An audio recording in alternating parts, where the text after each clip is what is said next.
Stephen Krashen is a professor emeritus at the University of Southern California. He is a linguist, educational researcher, and activist. Dr. Krashen has published more than 350 papers and books and is credited with introducing various influential concepts and terms in the study of second language acquisition. In this PowerPoint presentation, we will study his widely known and well-accepted theory of second language acquisition. As education policy in Krashen's home state of California became increasingly hostile to bilingualism, he responded with research critical of the new policies, public speaking engagement, and with letters written to newspaper editors.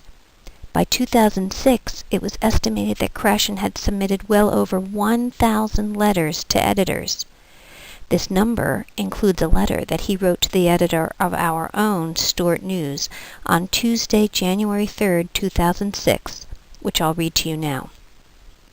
The headline was "Bilingual Education Aids Students with English," and the letter reads, "Your December 4th thumbs down blames, quote, bilingual education and poorly educated parents, unquote, for the reported decline in literacy among Hispanics in the United States. Whatever the cause, it is not bilingual education. Study after study has demonstrated that English learners in bilingual education programs typically acquire English faster than those in all English programs. In fact, in the last year, 3 major studies have appeared in scientific journals confirming this. Bilingual education uses the child's first language in a way that accelerates English language development." And he signed his letter, Stephen Krashen, Professor Emeritus, University of Southern California, Los Angeles. Now, of course, just as there are defenders of immigrants and multicultural and bilingual education, there are critics. They have characterized Krashen as wedded to the moneyed interest of a multi-million-dollar bilingual education industry. Some of them speak of Krashen as the father of bilingual education, and he might not mind that title. Krashen is being criticized due to his influence on the field of language minority education, second language acquisition, and his efforts to educate the public on matters related to English language learners in schools. Krashen wants us, fellow teachers and researchers, to be more active in combating the public's misconceptions about bilingual education. He feels that it is our responsibility to present our side of the story to reporters because there's a great deal of anecdotal evidence in support of bilingual education. Krashen's theory of second language acquisition consists of 5 main hypotheses: the acquisition learning hypothesis, the monitor hypothesis, the natural order hypothesis, the input hypothesis, and the affective filter hypothesis. The acquisition learning distinction is the most fundamental of all the hypotheses in Krashen's theory and the most widely known among linguists and language practitioners. According to Krashen, there are 2 independent systems of second language performance: the acquired system and the learned system. The acquired system, or acquisition, is the product of a subconscious process, very similar to the process children undergo when they acquire their first language. It requires meaningful interaction in the target language, natural communication, in which speakers concentrate not in the form of their utterances, in other words, not on their grammar or pronunciation, but on the communicative act itself. In other words, did you understand what I just meant? The learned system, or learning, is the product of formal instruction, and it comprises a conscious process which results in conscious knowledge about the language. For example, knowledge of grammar rules. This is precisely how I felt when I was learning Korean while I lived in South Korea. My Korean teacher wanted to practice her English. We were all at the beginning level of Korean. Not only did we learn a lot of grammar rules, but we talked about that kind of stuff a lot. We never had role-play conversations. We never had to speak to her in Korean, and she never spoke to us in Korean. There was never really any pressure to really speak the language and to help her understand us. So I came away knowing a lot about the linguistics of the language, but I never really felt that I could use it.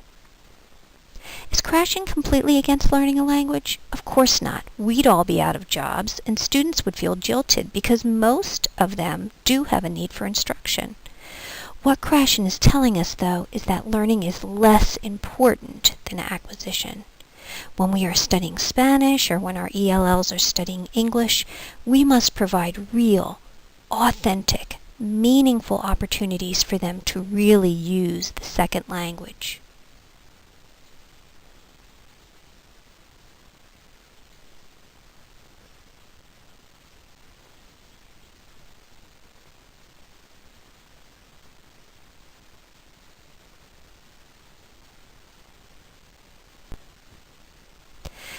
The natural order hypothesis describes two phenomena that are interrelated. First, the natural order hypothesis is based on research findings in the 1970s which suggested that the acquisition of grammatical structures follows a natural order which is predictable. For a given language, some grammatical structures tend to be acquired early, while others are acquired late. This order seemed to be independent of the learner's age, the L1 background, and the type of exposure. In other words, were they learning it as a foreign language in a different country where it's not spoken, or were they learning it as a second language inside of the country where it is spoken natively? The average order of acquisition of grammatical morphemes for English as a second language for both children and adults is as follows. First, the ing ending used in the present and past progressive tenses. For example, I am reading. That's the present progressive, and the past progressive is he was listening. Number 2, the S ending used in the plural forms of nouns like boys and peaches. Number 3, the be verb. I am, is, are, was, were, been. Number 4, the irregular simple past tense of the verb, such as he caught a fish, we won the game, or I forgot your name. Number 5, the articles a and the. Number 6, the ed ending of the regular simple past tense of the verb, she walked, they learned, you studied. Number 7, the S ending used in the simple present verb tense for the singular nouns or pronouns. For example, he swims, she eats, it watches. And finally, number 8, the apostrophe S ending for the possessive form of a noun. For example, Manuel's book. Now, did you notice? The contradictions for planning curriculum are immediately evident. Having just discredited grammar study in the acquisition learning hypothesis, Krashen suddenly proposes that second language learners should follow the natural order of acquisition for grammatical morphemes. The teacher is first instructed to create a natural environment for the learner, but then, in trying to create a curriculum, he is instructed to base it on grammar. Krashen, however, does point out that the implication of the natural order hypothesis is not that a language program syllabus should be used on the order found in the studies. In fact, he rejects grammatical sequencing when the goal is language acquisition. The second phenomenon of the natural order hypothesis is Krashen's claim that second languages are acquired through 4 stages in the same way that first languages are acquired. A, the pre-production stage, also known as the silent period.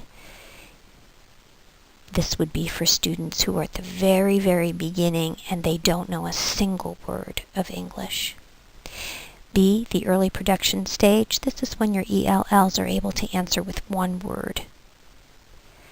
Letter C, the speech emergent stage. Now, in this stage, they're finally entering into the intermediate level, which is what most schools would call this, and they're able to answer you in short sentences or write short sentences, lots of grammar errors. The verb might not be conjugated properly to match the subject, but they're giving you a little bit more to work with. And then finally, letter D, the intermediate fluency stage. So still they are at the intermediate stage, but they are much more fluent. They're speaking in compound sentences, complex sentences, and with fewer pronunciation and grammar errors. The monitor hypothesis explains the relationship between acquisition and learning and defines the influence of learning on acquisition. A synonym for monitor is editor. ELLs will use the monitor when they have sufficient time. That means when a teacher practices a method called process writing, the student has lots of times for reading and rereading what he wrote to correct it. Or when a student is required to speak, the teacher can give extended wait time before she begins again or before she calls on another student. A second language learner will also use the monitor when he or she focuses on form or thinks about correctness, or when he or she knows the rule. According to Krashen, the role of the monitor is, or should be, minor, being used only to correct deviations from normal speech and to give speech a more polished appearance. Krashen also suggests that there is individual variation among language learners with regard to monitor use. He distinguishes those learners that use the monitor all the time, overusers, those learners who have not learned or who prefer not to use their conscious knowledge, those are underusers, and those users or those learners that use the monitor appropriately, those are optimal users. Usually extroverts are underusers while introverts and perfectionists are overusers. This brings up the question that language teachers are constantly debating. Who's the better student? The one who takes risks and talks a lot in the foreign or second language but makes lots of mistakes? Or the one who says almost nothing, but when she does speak, it comes out perfectly? Who would you give the A to?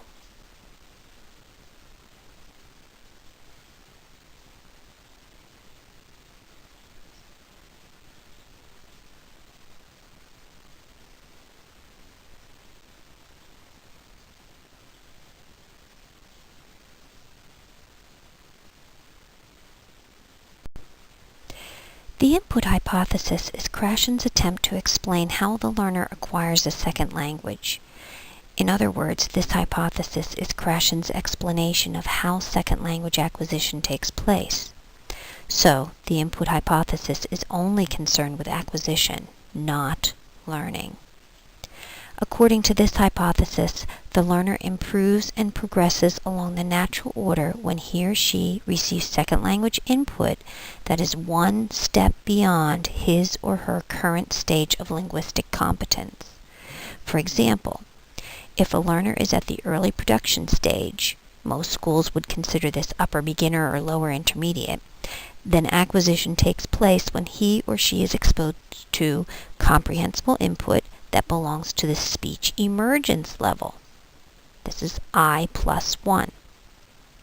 Now, of course, unfortunately, not all of the learners in your classroom will be at the same level of linguistic competence at the same time. This is why Krashen suggests that natural, authentic, and meaningful communication is the key, ensuring that each learner will receive some I+1 input that is appropriate for his or her current stage of linguistic competence.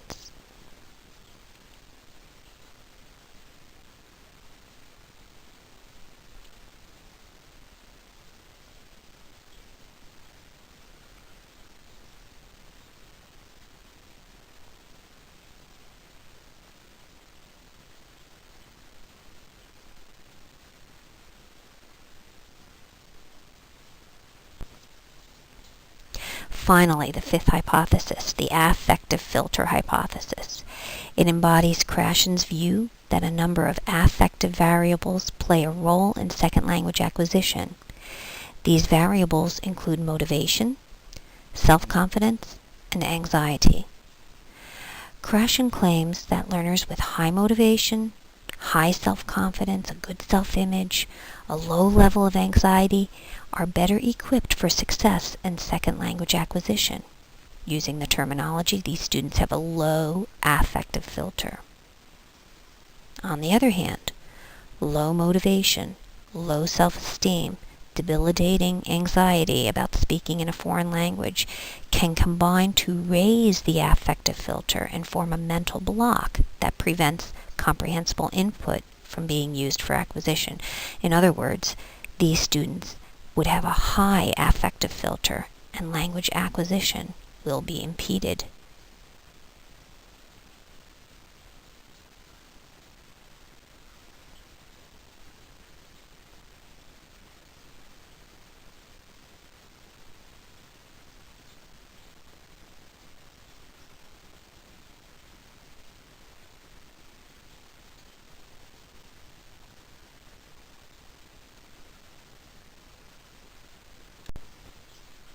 For more information, you can go to these two websites. They are not personal websites. They are papers that he has published, and they are online now, and they will give to you in Krashen's own words his ideas about second language acquisition, and most specifically these 5 hypotheses of second language acquisition.